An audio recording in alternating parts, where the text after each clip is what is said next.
Assalamualaikum warahmatullahi wabarakatuh. Bismillahirrahmanirrahim. Alhamdulillahirabbil alamin.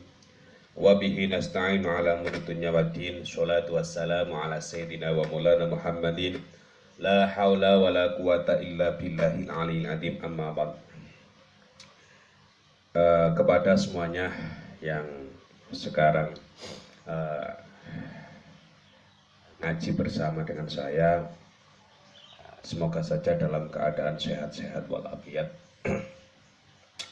Langsung saja kita akan membahas tentang kitab zakat. Sebenarnya temanya adalah terkait dengan orang yang merdeka dengan orang yang budak. Budak itu berarti tidak merdeka, yang disebabkan karena tawanan perang yang peristiwa itu terjadi sekitar ratusan tahun yang lalu. Meskipun kalau kita bicara tentang budak, ini kayaknya tidak begitu relevan kalau dibicarakan dalam era modern. Tapi perlu kiranya kita pahami. Cuman kalau kita berbicara tentang masalah zakat, maka kita harus membahasnya dengan sedetail-detailnya atau dengan terperinci. Dengan terperinci sehingga pemahaman kita bisa utuh.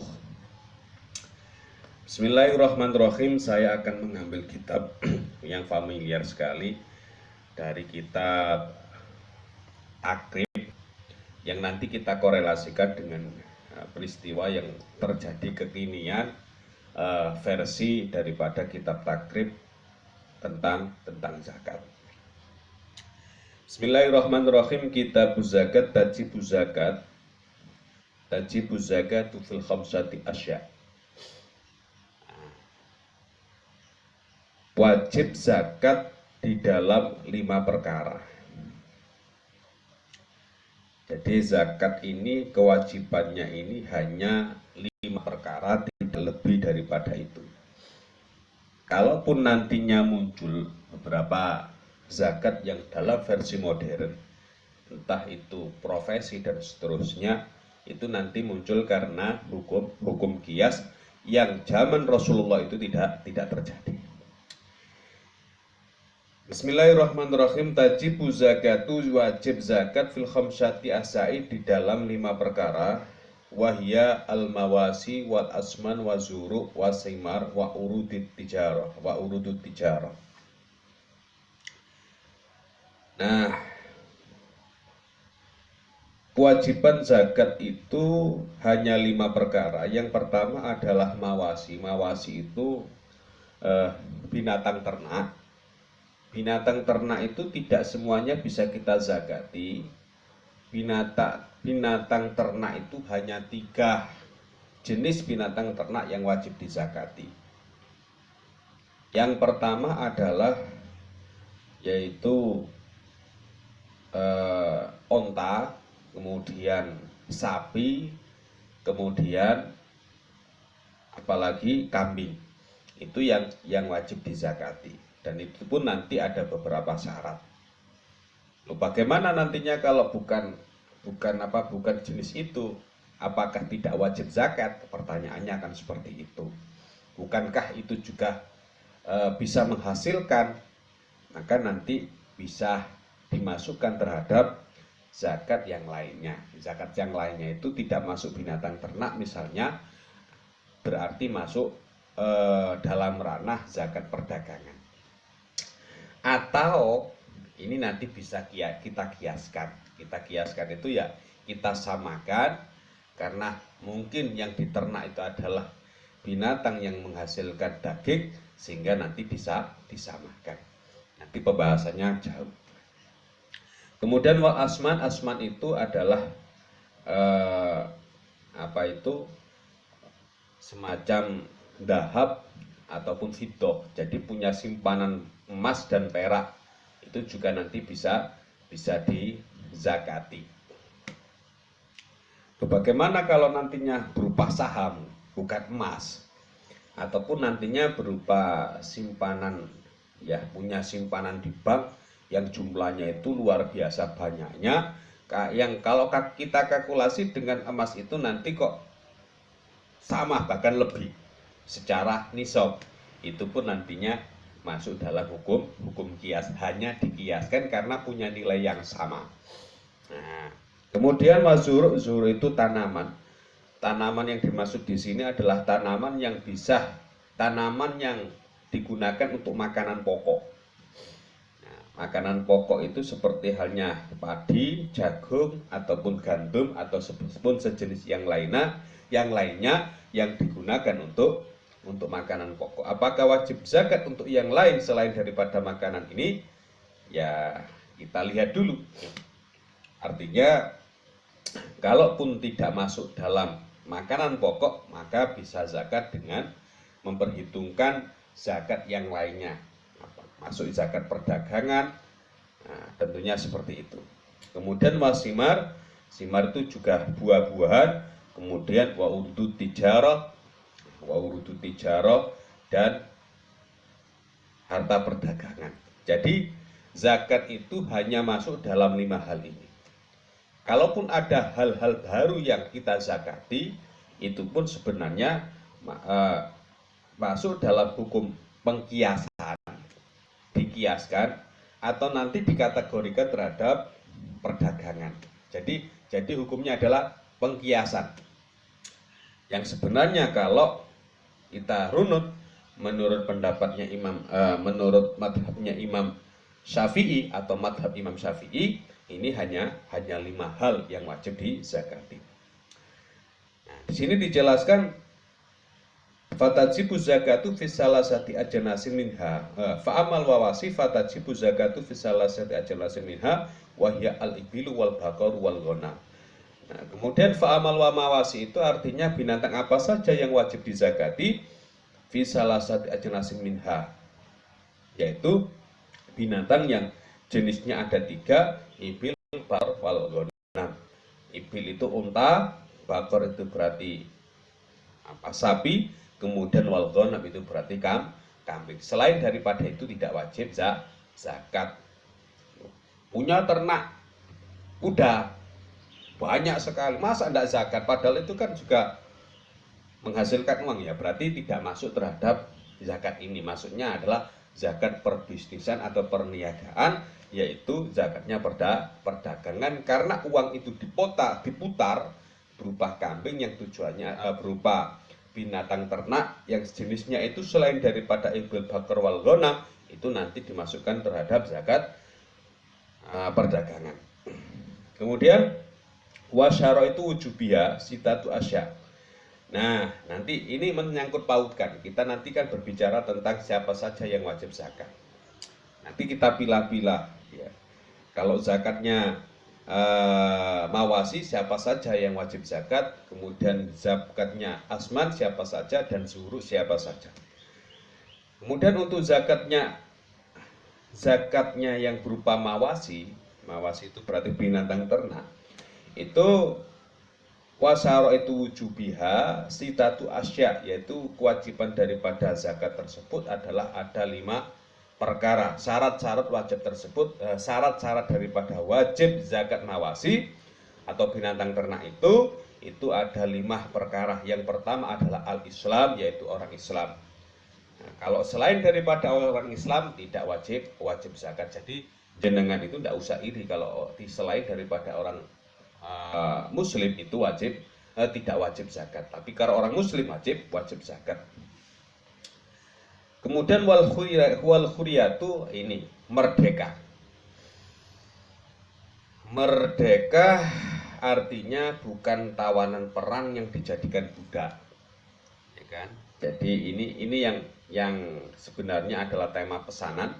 Jadi kalau orang yang merdeka itu wajib zakat, yang budak tidak wajib zakat. Budak itu ya bisa diperjualbelikan, yang dulu pernah terjadi. Tapi dengan semangat Islam itu sendiri, pada akhirnya banyak konsekuensi daripada pelanggaran di dalam hukum Islam itu sendiri yang pada akhirnya harus dendanya harus memerdekakan budak. Ini artinya Islam itu punya semangat untuk menghilangkan perbudakan. Kalaupun suatu saat nanti ada, maka Islam itu sendiri punya cara menyelesaikan daripada perbudakan itu sendiri dengan cara dimerdekakan. Nah, jadi syaratnya itu adalah Islam, kemudian huriyah. Huriyah itu merdeka, kemudian wamilkul tam, pemilik yang sempurna. Artinya dia betul-betul memiliki barang tersebut. Kalau tidak memiliki tentunya tidak wajib menzakati. Kemudian wanisobu dan satu nisob. Jadi kalau mawasi itu punya jumlah sekian atau kuantitas sekian sehingga wajib zakati. Misalnya kalau kambing jumlahnya 40 itu nanti baru wajib zakat. Kemudian wal haulu itu harus sampai batas satu tahun. Jadi kalau 40 tidak sampai 1 tahun, jadi punya kambing 40 kemudian tidak sampai 1 tahun dijual 1, berarti tidak wajib zakat. Kemudian wasaumu, dan binatang tersebut itu digembalakan di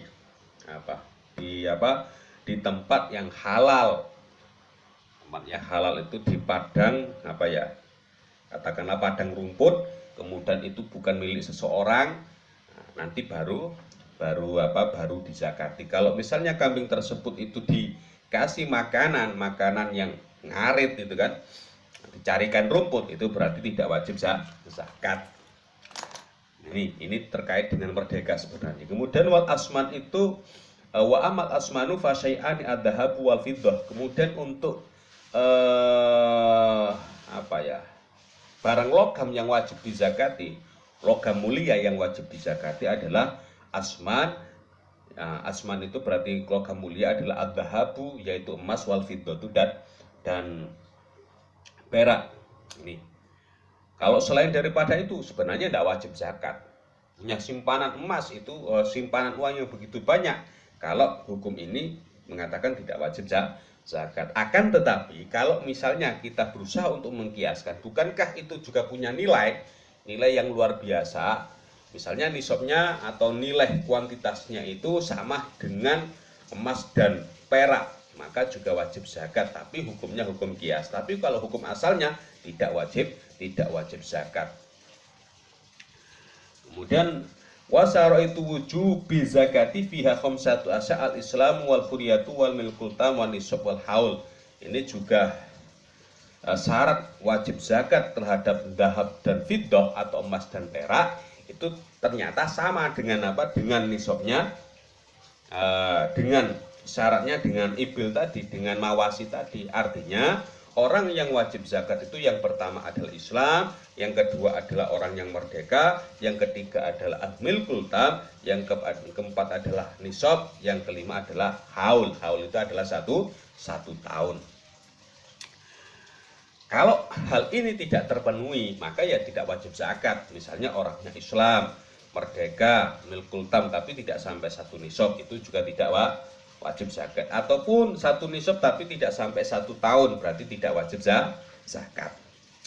Kemudian wa amazuru fa tajibu zakatu fi hasbi salasati syara itu ayakuna mimma yazuru yazra'uhu al-adamiyun wa yakuna kutan mudakharon wa yakuna nisaban wa huwa khamsatu awsaq la qasra fiha 'alaiha. Kemudian jenis-jenis tanaman yang wajib zakat, ya kan, itu adalah tanaman yang nanti dibahas, ya kan. Fatajibu zakatu fiha bisalasati syara'ita. Kewajiban zakat terhadap tanaman itu ayyakuna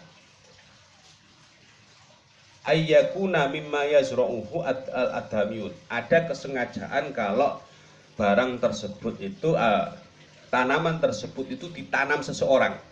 Jadi ada kesengajaan untuk menanamnya. Kalaupun misalnya kita punya lahan, kemudian dengan sendirinya lahan tersebut itu tumbuh tanaman-tanaman pokok yang digunakan makanan sehari-hari, tapi tidak ada unsur kesengajaan, artinya tidak benar-benar ditanam, tumbuh dengan sendiri dan itu hasilnya sangat banyak, ini bagaimana konsekuensi hukumnya?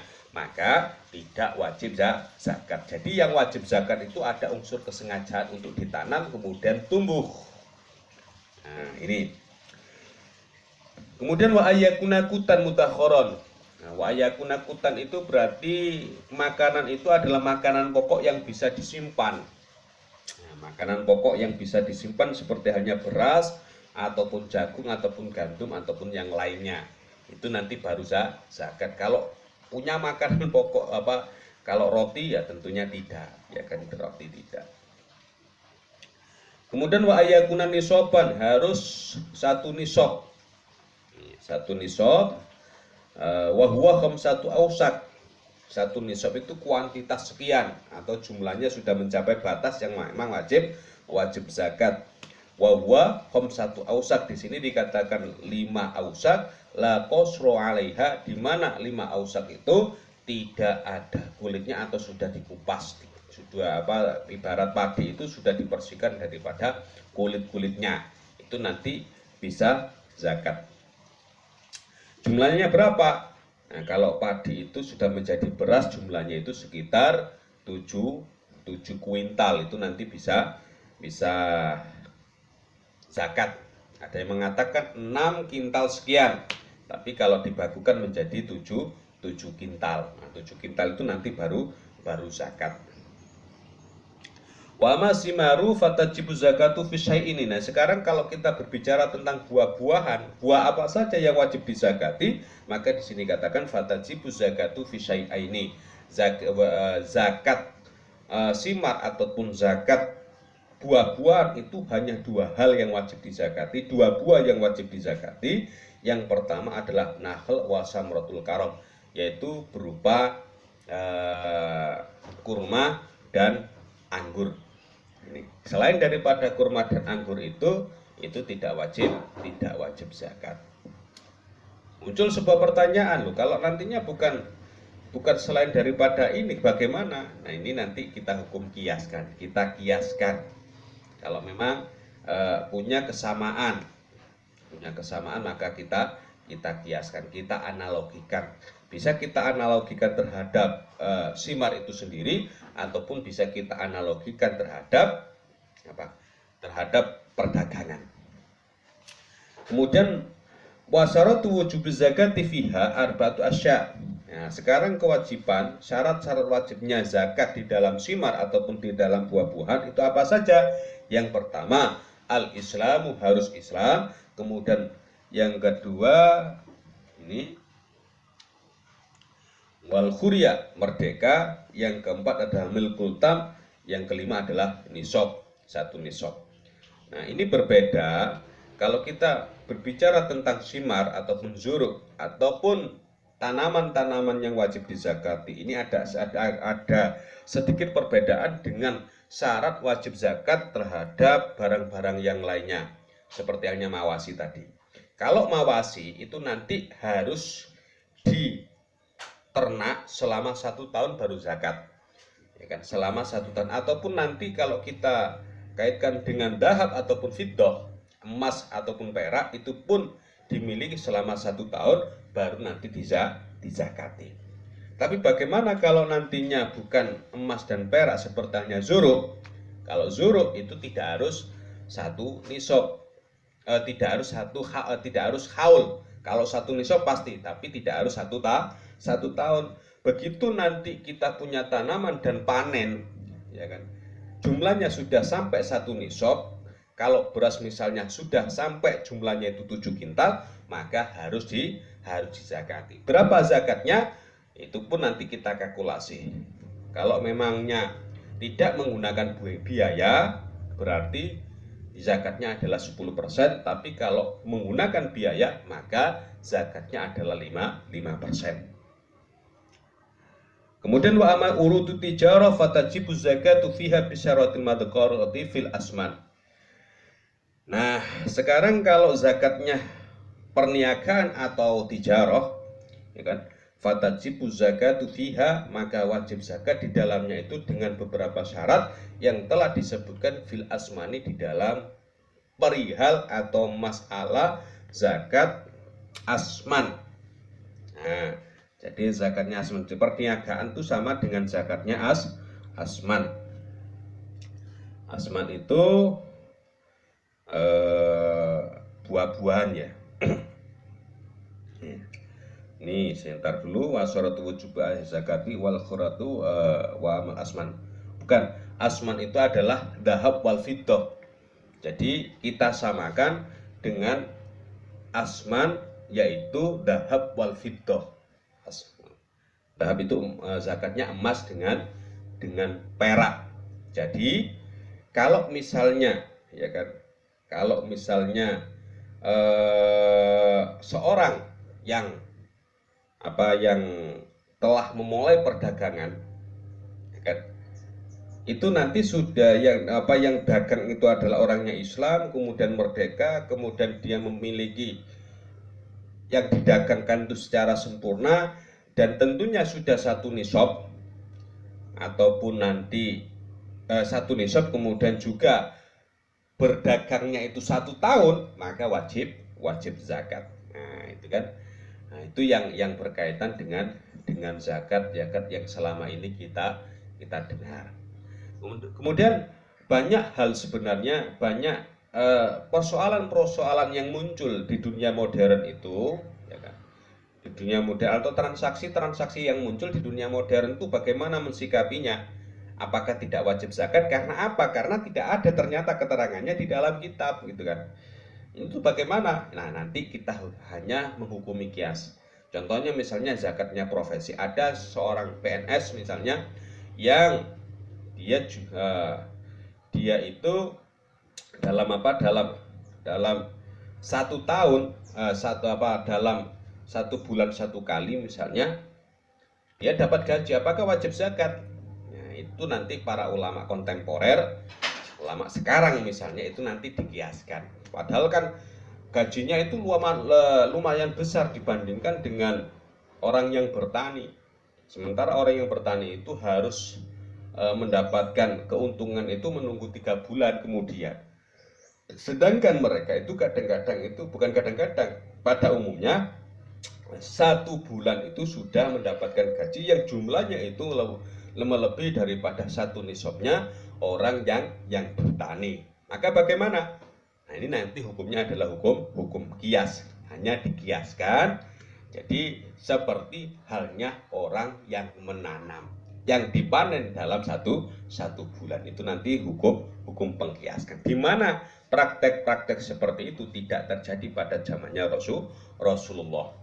Ataupun orang yang punya saham misalnya, ini orang-orang yang punya saham yang jumlahnya sampai ratusan juta, di mana dia itu mendapatkan dividen, ataupun ya dividen dalam 1 bulannya itu 1 tahunnya bisa mendapatkan 2 kali pembagian dividen, ataupun bisa 3 bulan 1 kali itu mendapatkan dividen. Itu bagaimana? Nah, itu nanti bisa kita masukkan terhadap zakatnya, zakat asman atau dhahab wal fiddah. Berarti dia sama halnya orang yang menyimpan barang mulia, atau menyimpan uang yang nilainya sama dengan emas dan perak, bahkan lebih daripada itu pun nanti bisa zakat. Jadi dikiaskan. Karena apa? Praktek seperti itu tidak ada di zamannya Rasulullah, tetapi punya kesamaan. Apa kesamaannya? Sama-sama barang itu punya nilai disimpan tersebut, sehingga harus dizakati, tapi hukum kias. Nah, kalau kita hukum kias, itu berarti sudah masuk terhadap ijtihad. Nah, ijtihad itu nantinya bisa benar juga bisa salah, ya kan? Tapi karena punya nilai yang sama, maka ya dizakati. Kalau jenengan yang sama halnya kalau kita punya simpanan uang di bank, ya kan, yang begitu banyak, yang jumlahnya itu adalah satu nisab daripada emas dan perak, itu apakah wajib zakat? Ya kalau kita analogikan ya wajib zakat. Nah, wajib zakat. Nah, itu saja yang dapat saya sampaikan. Semoga hal ini bisa memberikan wawasan bagi kita semuanya, bisa kita belajar dan senantiasa untuk menjadi yang lebih baik. Karena zakat itu bab yang paling tidak enak kalau didengar orang yang punya uang. Tapi kalau yang tidak punya uang itu ya tidak ada masalah karena tidak punya kewajiban untuk zakat.